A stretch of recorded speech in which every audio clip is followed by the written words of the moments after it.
ထမဦးဆုံးကတော့ပုံမှန်ပေါ့နော်ကားကဘယ်အချိန်မှာဆိုလို့ရှိရင် regular check လုပ်တင်လဲပေါ့နော် regular check လုပ်တဲ့အချိန်မျိုးမှာဆိုလို့ရှိရင်အခုတို့ကဘယ်အပိုင်းတွေကိုအဓိကထားပြီးတော့စစ်ဆေးလဲအခုမင်္ဂလာပါဗျာ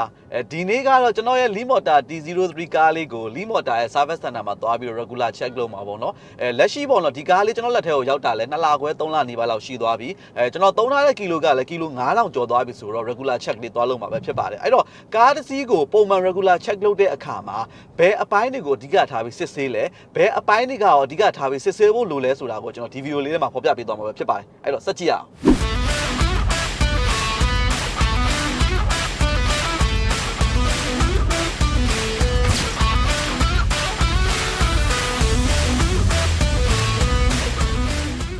ကဲအခုမင်္ဂလာပါမင်္ဂလာပါခင်ဗျဟိုကျွန်တော်ကားလေးကတော့လက်ရှိကီလိုက9000ကျော်သွားပြီပေါ့နော်9000ကျော်သွားပြီဆိုတော့3လလောက်ရှိနေပြီဆိုတော့ကျွန်တော် regular check လေးလာလုံးတာအခုနည်းနည်းလေး interview မလို့ဟုတ်ကဲ့ပါခင်ဗျဟုတ်ကဲ့ဟုတ်ကျွန်တော်ပေါ့နော်သိချင်တာလေးတခုကပထမဦးဆုံးကတော့ပုံမှန်ပေါ့နော်ကားကဘယ်အချိန်မှာဆိုလို့ရှိရင် regular check လုပ်တင်လဲပေါ့နော်ဒါဒီကားလေးကတော့ကျွန်တော်မြန်မာနိုင်ငံမှာထုတ်လုပ်တက်ဆင်ထားတဲ့ SKD ကားလေးဖြစ်တယ်အဲ့ဒီအတွက်ကျွန်တော်တို့ကတစ်လသုံးဖို့ကီလိုထောင်မှာတော့ကျွန်တော်တို့ရှိမှာ first time နေတဲ့ပထမဆုံး inspection ဝင်ရတယ်ပေါ့နော်အဲ့ဒီအတွက်ကတော့ကျွန်တော်တို့က customer စီကနေပြီးတော့ချက်ချက်မကောက်ဘူး။ချက်ချက် free ဟုတ်ကဲ့အဲ့တော့ကီလို1000ပြည့်လို့ဒီကိုလာပြီး regular check လုပ်ရင် FOC ဟုတ်ကဲ့ခင်ဗျာဟုတ်ကဲ့ဟုတ်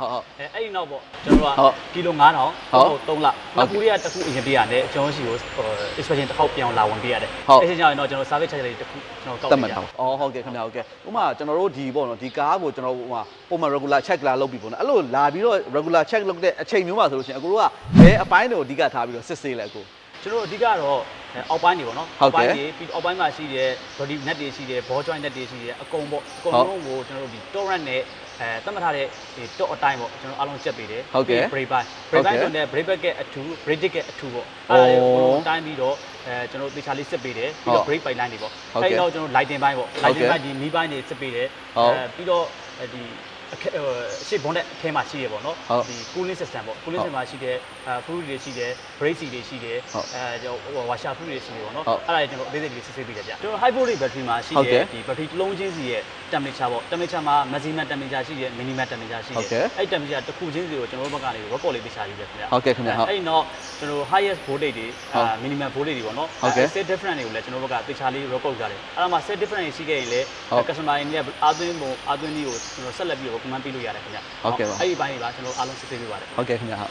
ဟိုကျွန်တော်နည်းနည်းလေးဟိုတချို့ဟိုကျွန်တော်သိရလေးတစ်ခုပေါ့နော်ဒါဆရာလောက်တာမဟုတ်သိရလေးမေးကြည့်တာပေါ့နော်ဟိုဒီအပိုင်းမှာဆိုလို့ရှိရင်ကူလန့်ကနည်းနည်းလေးအရေးပါတယ်လို့ပြောတယ်ပေါ့နော်အဲ့တော့ကူလန့်ကိုဘယ်လိုမျိုးစစ်ဆေးလဲကိုကူလန့်တော့ကျွန်တော်ရှိမှာကူလန့် tester ဆိုပြီး social tool ရှိရပေါ့နော်အဲ့ဒီ tool လေးနဲ့ကျွန်တော်သတ်မှတ်ထားတဲ့ဒီ specification အတွင်းမှာကျွန်တော်ဝင်အောင်ကျွန်တော်သတ်မှတ်ထားတဲ့အတိုင်းကျွန်တော်စစ်ပေးတယ်ပေါ့စစ်ပေးတာဟုတ်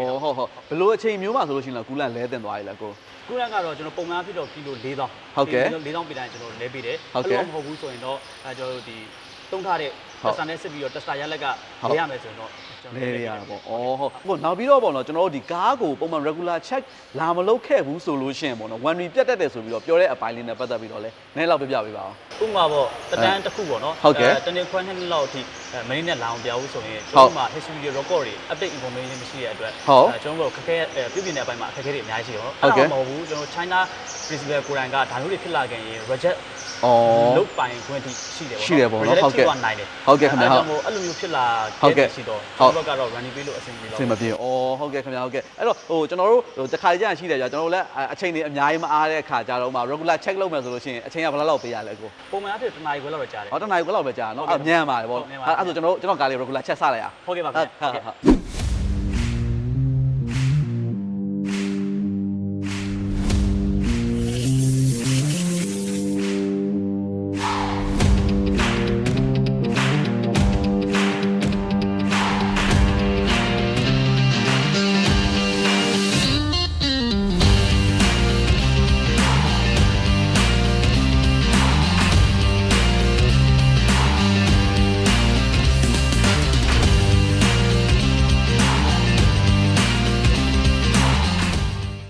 အခုကတော့ကျွန်တော်ကားလေးကိုကီလို9000မှာတစ်ချိန်ပေါ့နော် regular check လုပ်လို့ပြီးဆုံးသွားပြီပဲဖြစ်ပါတယ် service team ကလည်းလိုအပ်တဲ့ဟာတွေအကုန်လုံးကိုတစ်ခါလဲစစ်ဆေးပေးထားတယ်ပြီးလို့ရှိရင်တန်ရှင်းရေးပါလုပ်ပေးထားရပေါ့နော်အဲ့တော့ကျွန်တော်အနေနဲ့ပေါ့နော် Limota T03 အသုံးပြုတဲ့လူတွေကိုအကြံပေးချင်တာကသူ့ရဲ့သတ်မှတ်ချိန်ရောက်တိုင်းပေါ့နော်ကားလေးကိုပုံမှန်စစ်ဆေးပေးပါအဲ့ဒါမှလည်းကားနဲ့ပတ်သက်တဲ့ update information တွေက service team မှာရှိမယ်အဲ့တော့ကိစ္စတစ်ခုခုဖြစ်လာခဲ့ပြီကားနဲ့ပတ်သက်ပြီးကိစ္စတစ်ခုခုဖြစ်လာခဲ့ပြီဆိုလို့ရှိရင်ကျွန်တော် trace light ကလွယ်တာဖြစ်တဲ့အတွက်အလွယ်တကူပြုပြင်လို့ရရပေါ့နော်အဲ့တော့ကိုယ့်ကားလေးကိုပုံမှန် maintenance လုပ်မယ်ပြီးလို့ရှိရင် regular check လုပ်မယ်ဆိုလို့ရှိရင်ကိုယ့်ရဲ့ကားကိုပေါ့နော်တက်တန်းရှည်ကြဆိုတာအသုံးပြုနိုင်မှာပဲဖြစ်ပါတယ်နောက်ပြီးလို့ရှိရင်ဒီမှာထူးခြားတာတစ်ခုကကားကိုစစ်ဆေးပြီးသွားပြီဆိုလို့ရှိရင်ကျွန်တော် service ရဲ့ system ကနေတစ်ဆင့်ကျွန်တော်တို့ရဲ့ WhatsApp ထဲကိုပေါ့နော်ဘာတွေစစ်ဆေးခဲ့လဲဘယ်လောက်ကြားလဲဆိုတဲ့ invoice link ကိုကျွန်တော် PDF file လေးပို့ပေးတာပဲဖြစ်ပါတယ်ဗျာအဲ့တော့ဒါလေးကလည်းနောက်ထပ်upgrade ဖြစ်လာရဲဆိုတဲ့အချက်လို့ပြောလို့ရရပေါ့နော်ကဲကျွန်တော်တို့နောက်ထပ်ပိုင်းတွေမှာပြန်တွေးကြအောင်ပေါ့ကျွန်တော် just right ကထစ်ချုံးပါ3 2 1 go ရရဟာလာပဲလေပါစာစီဘယ်လောက်ကြားလဲဆိုတဲ့ update information ဟုတ်အဲ့တော့ကားကိုစစ်ဆေးပြီးသွားပြီဆိုလို့ရှိရင်ဘာတွေစစ်ဆေးခဲ့လဲဘယ်လောက်ကြားလဲဆိုတဲ့ဟာကိုဟာဘူးလေ3 2 1 go ရတယ်ဒါမို့